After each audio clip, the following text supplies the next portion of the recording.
Arthur Le Temple est un jeune homme pressé. Élève de la prestigieuse école des mines de Paris en voie spécialisée, il développe actuellement un objet qui pourrait révolutionner vos supermarchés de bricolage.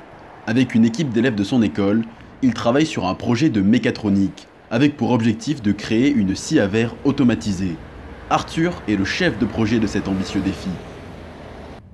Aujourd'hui, si vous allez dans un magasin de bricolage et que vous souhaitez acheter une paroi de douche ou aménager votre intérieur, le système de découpe du verre se fait à l'ancienne, il est peu efficace et nécessite un expert.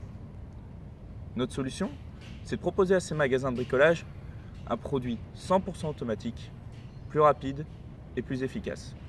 Il permettra un gain de temps conséquent aux magasiniers et aux consommateurs. En effet, l'année 2020 s'annonce comme un grand millésime pour les magasins de bricolage. Chez beaucoup de Français, la crise sanitaire a donné des envies de changement de leur intérieur.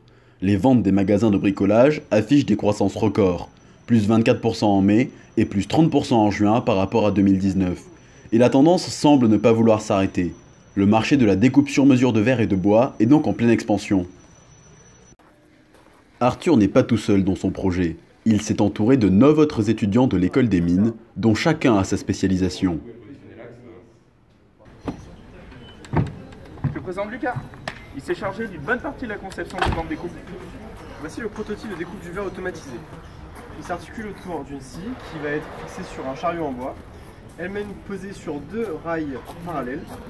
Le moteur, lui, est relié à un Arduino et un système de polycourroie qui permet d'avoir une translation rectiligne uniforme du chariot.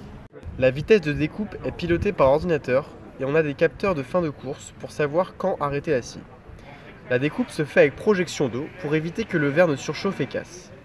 On a aussi un dispositif de protection contre les projections de verre et d'eau.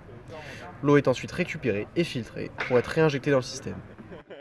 Dans une optique d'économie des ressources et de respect de l'environnement, nous avons choisi de travailler avec un système de traitement de l'eau qui permet de ne pas rejeter dans les égouts une eau chargée en copeaux de verre. Il n'y a aujourd'hui aucune obligation de retraitement des eaux de découpe du verre. Cependant, la réglementation pourrait changer dans les prochaines années. Le projet de la jeune équipe inclut donc aussi un dispositif de retraitement des eaux afin de limiter l'impact environnemental de l'objet. Aujourd'hui, vous avez 2 choix en matière de recyclage des eaux usées. Le premier choix consiste à rejeter toutes les eaux dans les égouts, ce qui n'est clairement pas une solution optimale pour l'environnement. Le deuxième choix consiste à utiliser des centrales d'épuration qui sont très coûteuses, des centaines de milliers d'euros et très volumineuses. Ce choix n'est pas viable pour une station de bricolage. Avec l'aide de toute mon équipe de recherche et développement, nous avons mis en place une solution simple d'utilisation et respectueuse de l'environnement. Le principe est simple. Les eaux usées remplies de verre arrivent dans ce premier bac de décantation. Une fois que le verre a coulé au fond de l'eau, l'eau va se déverser dans le deuxième bac de décantation où le même principe va être mis en place. Finalement, dans le troisième bac de décantation, seules les particules les plus fines seront présentes.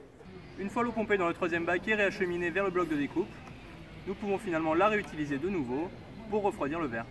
Un système aussi complexe nécessite une conception très importante en amont. Le logiciel SolidWorks a permis à l'équipe des mines de Paris de créer des modèles en 3 dimensions des différents éléments de la scie automatique. Cette étape de conception assistée par ordinateur est devenue indispensable à l'ingénierie moderne. Même si nous n'en sommes qu'à l'étape du prototype, nous avons de forts espoirs d'obtenir un produit fini d'ici le deuxième semestre de 2021 pour pouvoir ainsi couvrir l'ensemble des magasins de bricolage en 2024. Ces jeunes talents ambitionnent de révolutionner les technologies de notre quotidien grâce à leur innovation débordante. Cette équipe et les autres qui suivent ce chemin représentent, à n'en pas douter, le futur de l'industrie française.